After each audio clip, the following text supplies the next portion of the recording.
আসসালামু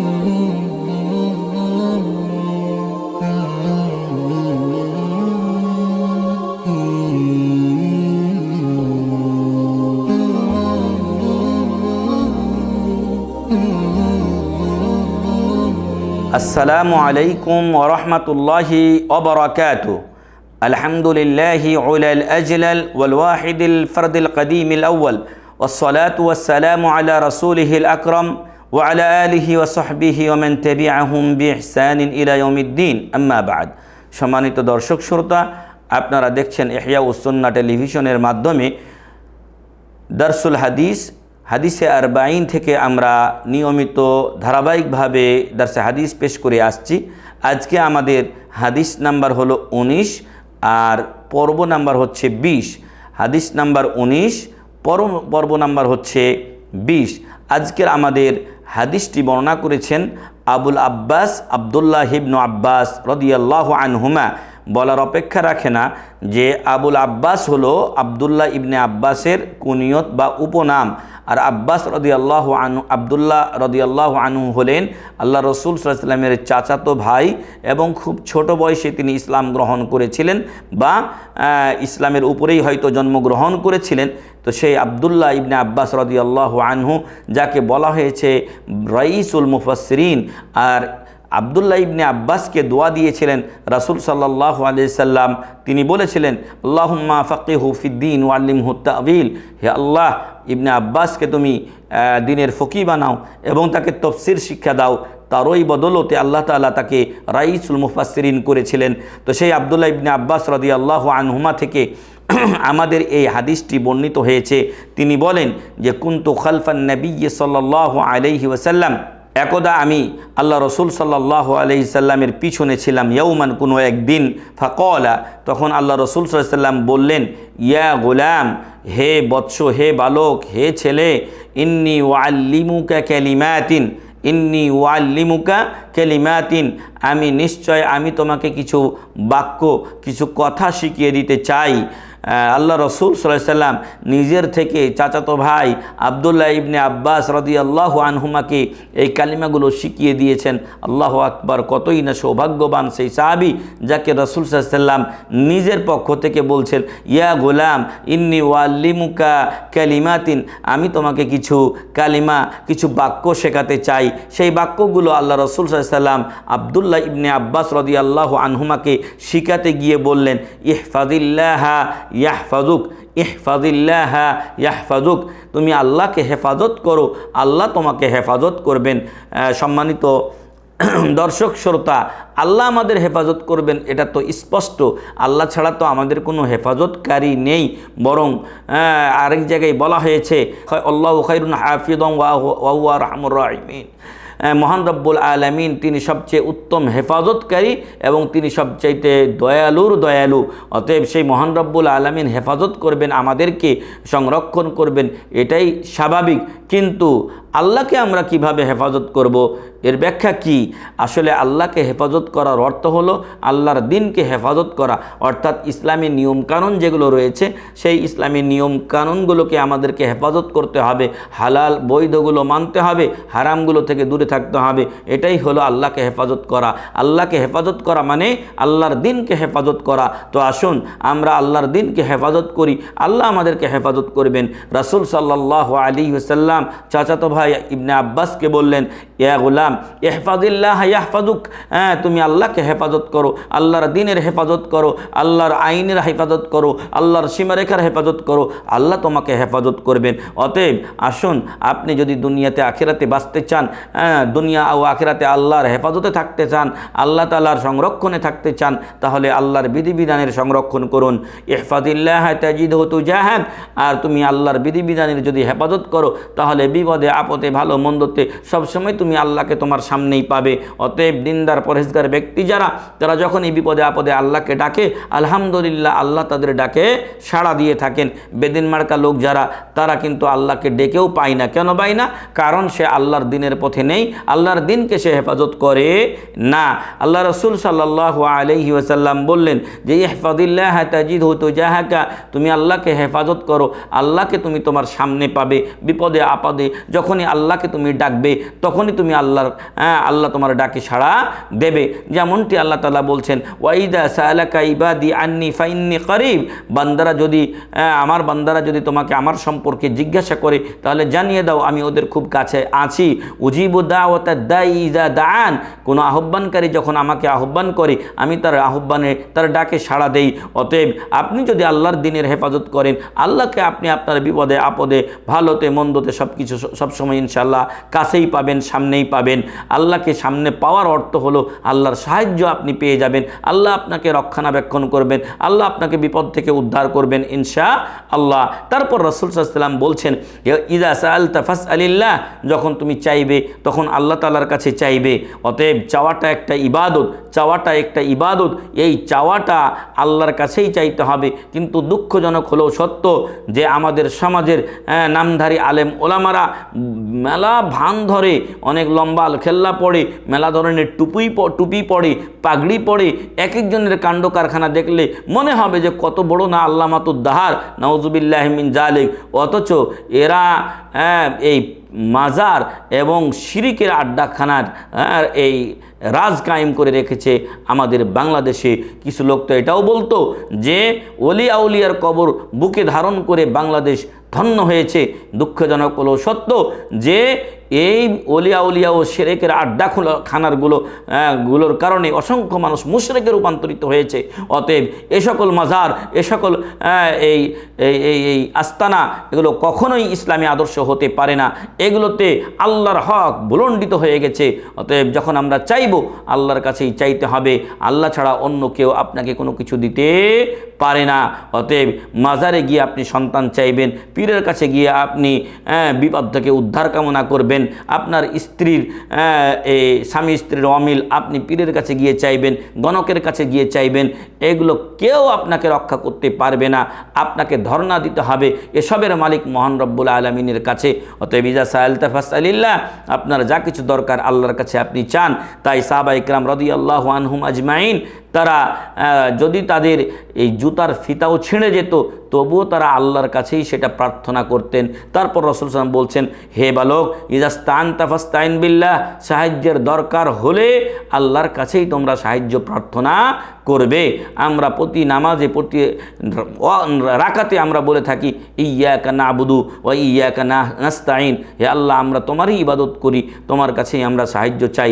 এটা নামাজে দাঁড়িয়ে মানুষ বললেও বেশিরভাগ মানে মাজারগুলো মসজিদের সাথে লাগানো, মসজিদে বলছে ইয়্যাকা না'বুদু ওয়া ইয়্যাকা নাস্তাইন, ওখান থেকে বের হয়ে এসে মাজারে গিয়ে বলছে বাবা আমাকে সন্তান দে, বাবা আমার বিপদ থেকে উদ্ধার কর, নাউজুবিল্লাহি মিন জালিক। এই লোক নামাজে কি পড়লো আর এখন কি কাজ করছে? সম্মানিত দর্শক শ্রোতা, অতএব আপনার বিবেককে খুলুন, আপনার বিবেককে কোরআন ও হাদিসের আলোতে আলোকিত করুন।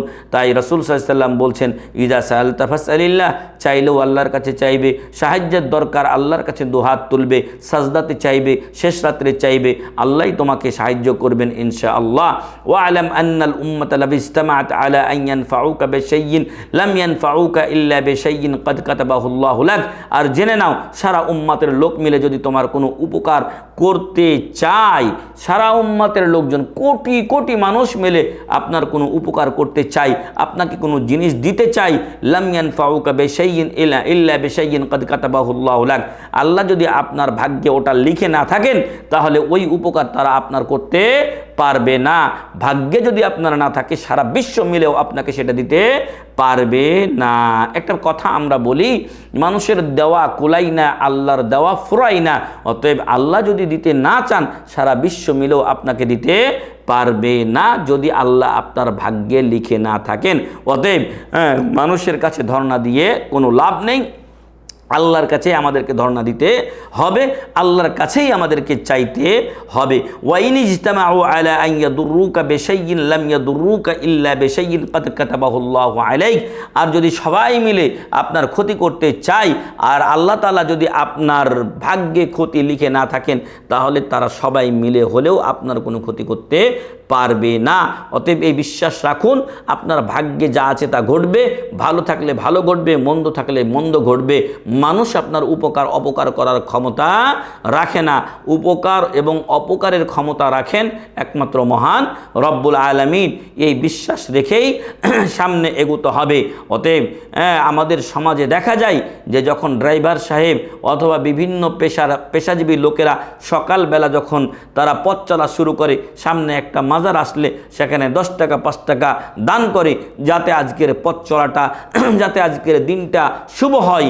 আমি একবার দেখলাম যে একজন ড্রাইভার সে মাজার আসলো সকালবেলা, সেখানে সে 5টা-10টা টাকা দিয়ে দিল, হয়তো এ আশাই দিল যে বাবা যেন রাগান্বিত না হন এবং আমার গাড়ি যাতে অ্যাক্সিডেন্ট না হয়, নাউজুবিল্লাহি মিন যালিক। তো এই বাবার কি ক্ষমতা রয়েছে? বাবা কবরে শায়িত, বাবার যে কি অবস্থা হচ্ছে আল্লাহু আলাম, আল্লাহই ভালো জানেন। কবরস্থ ব্যক্তিদের কাছে কোনো কিছু চাওয়া যাবে না। কবরস্থ ব্যক্তির জন্য রাসূল দোয়া শিখিয়ে দিয়েছেন, আসসালামু আলাইকুম আহলাদ দিয়ারে মিনাল মুমিনিনা ওয়াল মুসলিমিন ওয়া ইন্না ইনশাআল্লাহু বিকুম লাহিকুন নাসআলুল্লাহ লানা ওয়া লাকুমুল আফিয়া। তাদের জন্য দোয়া করতে হবে, নতুবা কবরে যাওয়া জায়েজ নয়। কবরস্থ ব্যক্তির কাছে কিছু চাইতে গেলে সেখানে যাওয়া সম্পূর্ণ হারাম। কবরস্থ ব্যক্তির জন্য দোয়া করবেন, কবরস্থান থেকে উপদেশ গ্রহণ করবেন যে এই কবরে একদিন আমাকে আপনাকেও আসতে হবে। এজন্য আল্লাহ রাসূল সাল্লাল্লাহু আলাইহি ওয়াসাল্লাম বলেছেন, কুনতু নাহাইতুকুম আন জিয়ারাতিল কুবুর ফাজুরুহা ফাইন্নাহা তুযাক্কিরুকুমুল আখিরা। আমি তোমাদেরকে কবর জিয়ারত করতে নিষেধ করেছিলাম, এখন তোমরা কবর জিয়ারত করো, কারণ ইহা তোমাদেরকে পরকালকে স্মরণ করিয়ে দেয়। অতএব পরকালকে স্মরণ আর মৃত ব্যক্তির জন্য দোয়া করতে কবরস্থানে যাওয়া জায়েজ আছে, নতুবা কবরস্থ ব্যক্তির কাছে কিছু চাইতে যাওয়া এটা সম্পূর্ণ হারাম এবং শিরকি কাজ। চাইতে হবে একমাত্র মহান রব্বুল আলামিনের কাছে। দুনিয়ার কেউ এবং এই কবর মাজারের কেউ আপনার অপকার করার কোনো ক্ষমতা রাখে না। আল্লাহ রাসূল সাল্লাল্লাহু আলাইহি ওয়াসাল্লাম তারপর বললেন, রুফিয়াতিল আকলাম ওয়া জাফাতিস সুহুফ, কলম উঠিয়ে নেওয়া হয়েছে। মহান রব্বুল আলামিন সর্বপ্রথম সৃষ্টি করেছিলেন কলম। আউয়াল মা খালাকাল্লাহুল কলম, আল্লাহ প্রথম সৃষ্টি করলেন কলম। তারপর কলমকে বললেন উকতুব, তুমি লেখো। কলম বলল, মাজা আকতুব ইয়া রাব্বাল আলামিন, হে আল্লাহ আমি কি লিখবো? আল্লাহ বললেন, উকতুব মাকাদির আল খালায়েক, তুমি যত মাখলুক রয়েছে তাদের তকদির লিখো। আল্লাহ তাআলার হুকুমে নির্দেশে সে সেটা লিখেছিল। আমাদের সমাজে একটা জাল হাদিস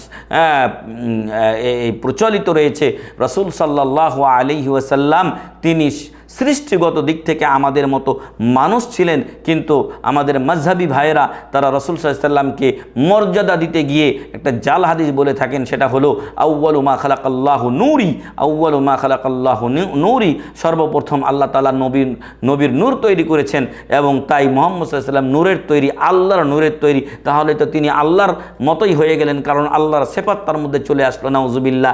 আসলে এগুলো অতিরঞ্জন ও বাড়াবাড়ি। রাসূল সাল্লাল্লাহু আলাইহি ওয়াসাল্লাম এটা নিষেধ করেছেন। রুফিয়াতিল আকলাম, কলম উঠিয়ে দেওয়া হয়েছে, কলমের লেখা শেষ হয়ে গেছে। ওয়াজাফাতিস সুহুফ, এবং তকদির যেখানে লেখা হয়েছে সেই খাতাও শুকিয়ে গেছে। অতএব এখানে আর কোনো পরিবর্তন হবে না। রাওয়াহু তিরমিজি ওয়া ক্বালা হাদিসুন হাসানুন সহিহ। ইমাম তিরমিজি রাহিমাহুল্লাহ হাদিসটি বর্ণনা করে বলেছেন এটি হাসান সহিহ। এছাড়াও তিরমিজির ছাড়া অন্য বর্ণনাতে এসেছে, ইহফাজিল্লাহ তাজিদহু আমামাকা। এই তিরমিজির বর্ণনায় পেয়েছিলাম তুজাহাকা, আর অন্য বর্ণনায় এসেছে আমামাকা। তুমি যদি আল্লাহর দিনের হেফাজত করো, আল্লাহর এই ধর্মীয় সীমারেখা হালাল ও হারাম মেনে চলো, হালাল করো, হারাম থেকে বিরত থাকো, তাজিদহু আমামাকা, তাহলে আল্লাহকে তুমি সামনে পাবে, আল্লাহর সাহায্য পাবে, আল্লাহর সংরক্ষণ পাবে, আল্লাহ তোমাকে রক্ষা করবেন বিপদ আপদ থেকে, আল্লাহ তোমার প্রয়োজনের সময় যা দরকার সেটা সহজ করে দেবেন ইনশাআল্লাহ। তাআররাফ ইলাল্লাহি ফির রাখায়ে ইয়ারিফকা ফিশ শিদ্দাহ। তুমি যদি তোমার ভালো দিনে, সুদিনে, তোমার সুসময়ে যদি তুমি আল্লাহকে স্মরণে রাখো, তাহলে তোমার বিপদে আল্লাহ তোমাকে স্মরণে রাখবেন, আল্লাহ বিপদে তোমাকে চিনবে, তোমার বিপদ থেকে আল্লাহ তোমাকে উদ্ধার করবেন। ওয়া আলাম আন্নামা আখতাকা লাম ইয়াকুন লিয়ুসিবাকা, এবং জেনে নাও যে তুমি যেটা পাওনি ওটা তোমার ভাগ্যে ছিল না। অনেক সময় আমরা আফসোস করি যে আমি যদি এটা করতাম তাহলে হয়তো এই জিনিসটা পেয়ে যেতাম, আমি যদি অমুক মেয়েকে বিয়ে করতাম তাহলে তার বাবার এই গাড়ি বাড়ি ইত্যাদি পেয়ে যেতাম, আমি তোমাকে বিয়ে করে ঠকে গেছি, ইত্যাদি ইত্যাদি কথা অনেক সময় আমাদের সমাজের লোকেরা বলে। ভাই, আপনার ভাগ্যে ওটা ছিল না। আল্লাহ রাসূল সাল্লাল্লাহু আলাইহি ওয়াসাল্লাম বলে দিয়েছেন, ওয়া আলাম আন্নামা আখতাকা লাম ইয়াকুন লিয়ুসিবাকা, জেনে নাও যে তুমি যেটা পাওনি ওটা তোমার ভাগ্যে ছিল না, ছিল না, ছিল না, ওটা পাওয়ার ছিল না, তাই তুমি ওটা পাও নাই। ওয়ামা আসাবাকা লাম ইয়াকুন লিইখতিয়াকা, আর যেটা তুমি পেয়েছো এটা তোমার ভাগ্যে মিস হওয়ার ছিল না। অনেক লোক বলে আমার কারণে তুই এটা পেলি, আমি তোর জন্য এটা ব্যবস্থা করে দিলাম, কিন্তু সত্যিকার জানেন সে যদি ব্যবস্থা নাও করতো, আল্লাহ এটা আপনার কাছে অন্যভাবে হলেও পৌঁছাতেন। এই জন্য আল্লাহ রসুল সাল্লাল্লাহু আলাইহি সাল্লাম বলছেন ওয়ামা আসাবাকা লাম ইয়াকুন লিইখতিয়াকা, তোমার যা ঘটেছে জীবনে ভালো বা মন্দ এটা তোমার ভাগ্য থেকে ফেরানোর ছিল না, এটা ঘটারই ছিল, তাই ঘটে গেছে। ওয়া আলাম আন্নান নাসরা মা আস-সাবর, আর আমাদের যখন বিপদ আপদ আসে তখন আমরা বিচলিত হয়ে যাই, কিন্তু বিচলিত হওয়ার মাধ্যমে কোনো সফলতা আসে না।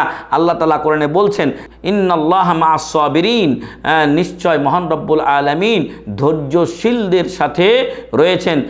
আল্লাযীনা ইযা আসাবাতহুম মুসিবা ক্বালু ইন্না লিল্লাহি ওয়া বাশশিরিস সাবিরিন, আরে জায়গায় আল্লাহ তাআলা বলছেন যে তুমি ধৈর্যশীলদেরকে সুসংবাদ দাও।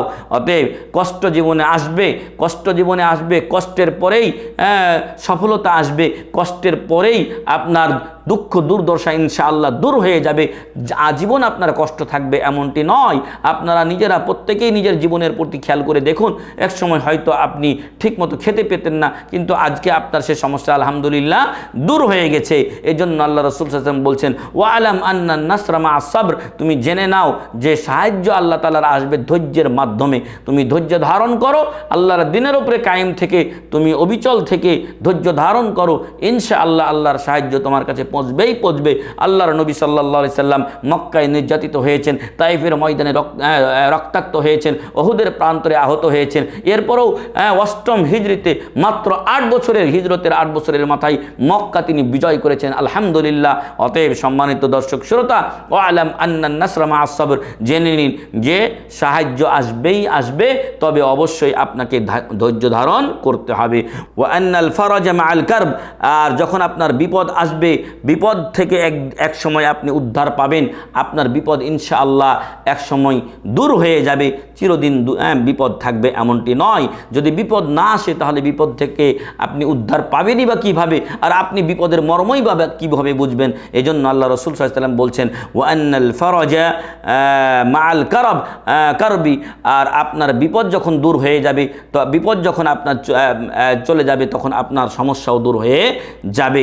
সমস্যা আসলেই তার সমাধান হবে। ওয়া আন্না মাআল উসরি ইউসরা, আর অবশ্যই যখন আপনার কঠিন জীবনযাপনের অধ্যায় আসবে, যখন আপনার জীবনে অনেক কঠিন দিন যাবে, তারপরে ইনশাআল্লাহ এক সময় আপনার জীবনে সহজতাও আসবে ইনশাআল্লাহ।